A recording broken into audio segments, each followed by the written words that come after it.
Selamat datang ke kupasan mendalam kali ini. Hari ini kita akan menyelami sebuah karya agung sastera Cina moden, iaitu Nodil yang bermaksud bunga-bunga. Karya ini ditulis oleh Zhen Yuqing dan pertama kali diterbitkan pada tahun 2012. Nodil ini bukan sekadar cerita biasa. Ia adalah sebuah lukisan besar tentang kehidupan masyarakat Shanghai dari dekad 1960-an hingga 1990-an. Ia syarat dengan nostalgia, cinta, pengkhianatan, dan perubahan zaman. Zhen Yuqing menggunakan gaya penulisan yang unik. Beliau banyak menggunakan dialek Shanghai dalam dialog watak-wataknya. Ini memberikan rasa autentik yang kuat. Pembaca seolah-olah dibawa terus ke lorong-lorong sempit Shanghai, mendengar bunyi basikal, bau makanan jalanan, dan merasai denyut nadi kota itu.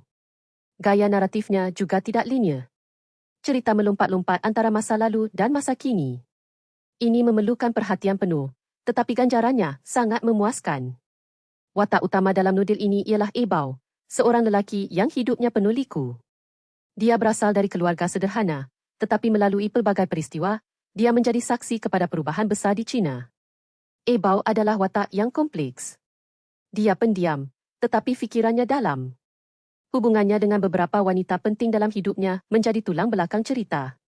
Antaranya ialah Sir Mao, seorang wanita cantik dan misteri. Kemudian ada Millie, yang mewakili kecantikan dan kesedihan. Dan juga Lingzi, seorang wanita yang kuat dan praktikal. Setiap wanita ini membawa lapisan emosi yang berbeza. Salah satu tema utama nodil ini adalah nostalgia. Zhen Yuqing menggambarkan Shanghai lama dengan begitu jelas. Rumah-rumah lama, kebun, jalan raya, dan taman. Semua itu hilang ditelan pembangunan. Watak-watak sering merenung kembali masa lalu. Mereka mencari ketenangan dalam kenangan.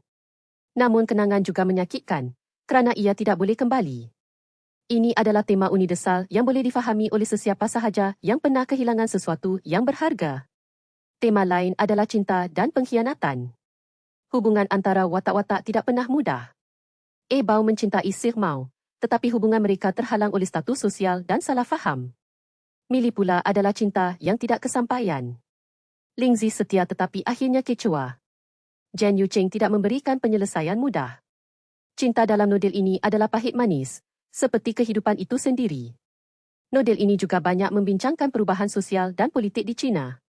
Dari zaman revolusi budaya hingga era reformasi ekonomi, watak-watak terpaksa menyesuaikan diri. Ada yang berjaya, ada yang hancur. Ebao sendiri melalui pelbagai pekerjaan, dari buruh kasar hingga ahli perniagaan. Perubahan ini mencerminkan transformasi besar masyarakat China. Zhen Yuqing tidak mengkritik secara terang-terangan, tetapi melalui peristiwa kecil dan dialog, beliau menyelipkan kritikan halus. Gaya bahasa nodil ini patut dipuji. Zhen Yuqing menggunakan ayat-ayat pendek dan padat. Kadang-kadang seperti puisi. Beliau juga menggunakan teknik pengulangan untuk menekankan emosi. Contohnya, frasa ciuman itu lembut tetapi dingin diulang beberapa kali dalam bab yang berbeza. Ini mencipta irama yang menghanyutkan. Pembaca yang sensitif akan merasai getaran kata-kata itu. Satu lagi keistimewaan adalah perwatakan yang mendalam. Setiap watak, walaupun yang kecil, mempunyai latar belakang yang jelas. Misalnya, kawan Ebao yang bernama Xiu Ming. Dia seorang yang ceria tetapi menyimpan rahsia. Atau ibu Ebao yang tegas tetapi penyayang. Zhen Yuqing tidak menilai watak-wataknya sebagai baik atau jahat. Mereka adalah manusia biasa dengan kelemahan dan kekuatan. Ini membuatkan pembaca berasa simpati. Struktur nodil ini terbahagi kepada beberapa bahagian mengikut dekad. Bahagian pertama menceritakan zaman kanak-kanak Ebao pada 1960-an. Suasana ketika itu masih tradisional. Keluarga-keluarga tinggal berhampiran, saling mengenali. Bahagian kedua membawa kita ke 1970-an ketika revolusi budaya memuncak. Ketegangan politik dirasai. Bahagian ketiga adalah 1980-an, era reformasi. Ekonomi mula berkembang. Bahagian keempat adalah 1990-an, apabila Shanghai menjadi metropolis moden. Setiap bahagian mempunyai rasa yang berbeza. Satu babak yang sangat menyentuh adalah ketika Ebao dan Sir Mao bertemu semula setelah bertahun-tahun berpisah. Mereka duduk di sebuah kedai kopi lama. Sir Mao sudah berkahwin dengan orang lain. Ebao cuba menyembunyikan perasaannya tetapi gagal. Dialog mereka pendek tetapi syarat dengan emosi yang tidak terucap. Zhen Yuqing menulis, mereka saling memandang, Seperti dua kapal yang pernah berlabuh di pelabuhan yang sama, kini hanyut ke arah yang berbeza. Ini adalah metafora yang indah tentang kehilangan. Selain daripada kisah percintaan, nodel ini juga menyentuh tema persahabatan. Bao mempunyai rakan-rakan yang setia, seperti Lao Gao dan Sir Zhang. Mereka melalui suka duka bersama. Namun persahabatan juga diuji oleh masa dan keadaan. Ada yang berpaling tadah, ada yang terus setia. Ini mengingatkan kita bahawa hubungan manusia adalah rapuh. Jen Yucheng juga sering menggunakan unsur alam untuk mencerminkan emosi watak. Hujan, salji, bunga mekar, daun gugur. Semua itu menjadi latar yang hidup. Contohnya, ketika Bao berasa sedih, hujan turun dengan lebat. Ketika dia gembira, matahari bersinar. Ini adalah teknik klasik tetapi berkesan. Dari segi kritikan sastra, sering dibandingkan dengan karya-karya agung seperti Harapan dari Zhang Ailing atau Perubahan dari Lao Shi. Namun Jen Yucheng mempunyai suara yang tersendiri. Beliau berani menggunakan dialek tempatan dan struktur naratif yang kompleks. Nodel ini memenangi pelbagai anugerah di China dan menjadi fenomena. Banyak yang mengatakan ia adalah potret terbaik Shanghai dalam sastra moden. Bagi pembaca yang tidak biasa dengan sejarah China, nodel ini mungkin terasa asing pada mulanya. Tetapi jika diberi masa, ia akan membuka pintu ke dunia yang kaya. Jen Yucheng tidak terlalu berat dengan politik. Beliau lebih fokus kepada manusia. Dan skim kekuatan nodel ini.